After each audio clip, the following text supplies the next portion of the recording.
You know, the world's not running out of oil. There's all kinds of oil left in all kinds of places. There's 165 billion barrels of the stuff in the Alberta tar sands. And if we run out of that, there's tar sands in the Orinoco. And there's oil 5 to 10 miles below the ocean floor in the Gulf of Mexico, off the coast of Brazil. And if we run out of that, there's oil in shales in places like Wyoming and Colorado. So it's not about running out of oil. We're never going to run out of oil. But what the world is going to run out of, indeed, what the world has already ran out of, is the oil that you can afford to burn. Not just burn in your cars, and 60% of all the oil that we consume is consumed in the form of either gasoline or diesel fuel to power those cars. But maybe more fundamentally, the ways that we burn oil in a million different degrees to which we're not aware of. But most fundamentally, the way we burn oil to run a global economy. And by a global economy, I mean where we produce something at one end of the world, ostensibly to take advantage of cheap labor costs, to be sold at the other end of the world. Because while that model of the economy is based on wage arbitrage, it assumes implicitly and critically that the cost of moving goods and parts around the world is trivial or marginal at best. But no matter how we move goods around the world, whether we move them by air, whether we move them by boat, whether we move them by rail or by truck, we are burning oil. And soon we will no longer be able to do that. Because the cost of raising 4 million barrels a day out of the Canadian tar sands, or the cost of replacing the rapidly depleting Middle East fields with deep water oil, the very prices that will be needed to get that oil out of the ground are the very same prices that will get you right off the road. And that is indeed a world of triple-digit oil prices. We saw a brief glimpse of triple-digit oil prices. And of course, people said that that was a fluke. Governments blamed speculators. Speculators blamed the U.S. dollar. Oil companies blamed restrictive drilling conditions. But nobody wanted to acknowledge the inconvenient truth here. And the inconvenient truth here is that since 2005, conventional, i.e. the kind of supply that you can afford to burn, conventional oil supply has not grown, and it may never grow again. That doesn't mean to say that we can't bring new oil out of the ground. But remember one thing. You hear fancy gala press conferences by the Exxons and Chevrons of the world, or by the Brazils of the world, that they've just discovered these huge fields with billions of gallons of barrels of oil trapped in them. But what you never hear about from these companies or these host countries is, you see this field? It's been pumping for 50 years. We pumped her dry, and she's not going to yield any more oil. Yet, that very event, when you add up all of the fields that dry up every year, is worth 4 million barrels a day per year we lose to depletion.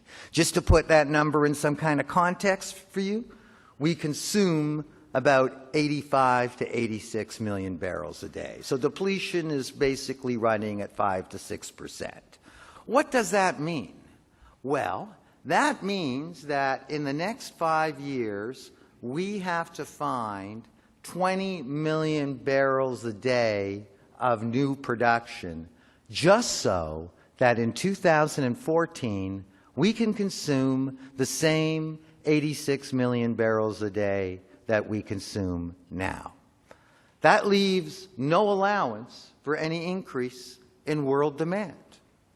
There have only been 2 years since 1983 that world demand did not grow. 1983, following the double-dip recession, and last year, the deepest post-war recession on history.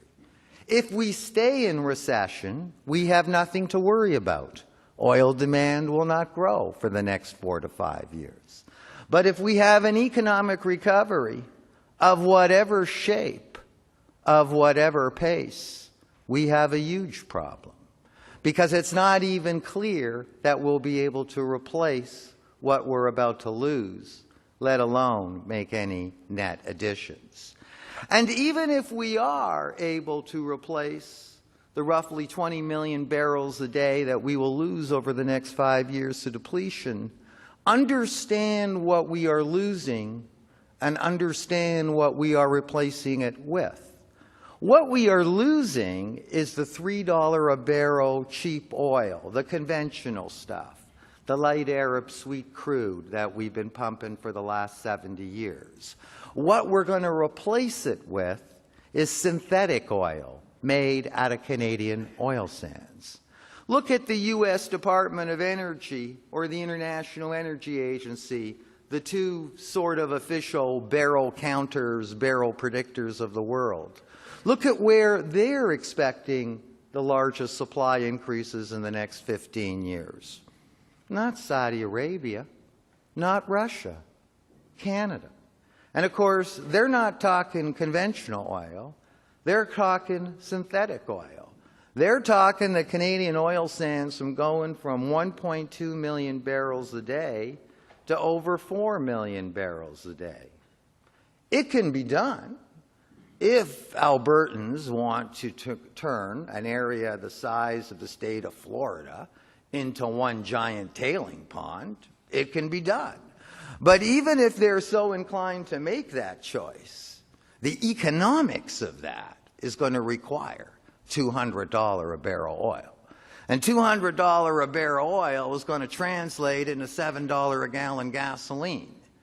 So we're going to basically be converting northern Alberta into a tailing pond so some schmo in Chicago can fill up at $7 a gallon in 2014. Because believe me, all of that increase in Canadian oil sand production isn't for people in Red Deer and Calgary, it's for the export sector. But even if that's the case, we're going to see oil prices continue to rise simply because the cost of bringing on new supply continues to grow. In economics, of course, higher prices ration demand. In the oil market, that doesn't seem to work, because just as oil prices have gone from around $20 at the turn of the decade to as much as $147 a barrel just a couple of years ago, the world seemed to get thirstier and thirstier for oil. Why is it that higher oil prices boost demand when they're supposed to restrain demand? Well, the answer to that riddle depends very much on where you're looking at. And this also has huge implications, because where you burn oil is where you find its carbon footprint. Oil demand has peaked in places like Canada, the United States, Western Europe, and Japan. The U.S. will never consume more than the 21 million barrels a day that it did 3 to 4 years ago. Right now, it's about 19.5 million barrels. That's not where the demand for oil is going to be coming from, and that's not what drove oil up over $100 in the first place. Guess where you think the demand for oil is growing the most rapidly?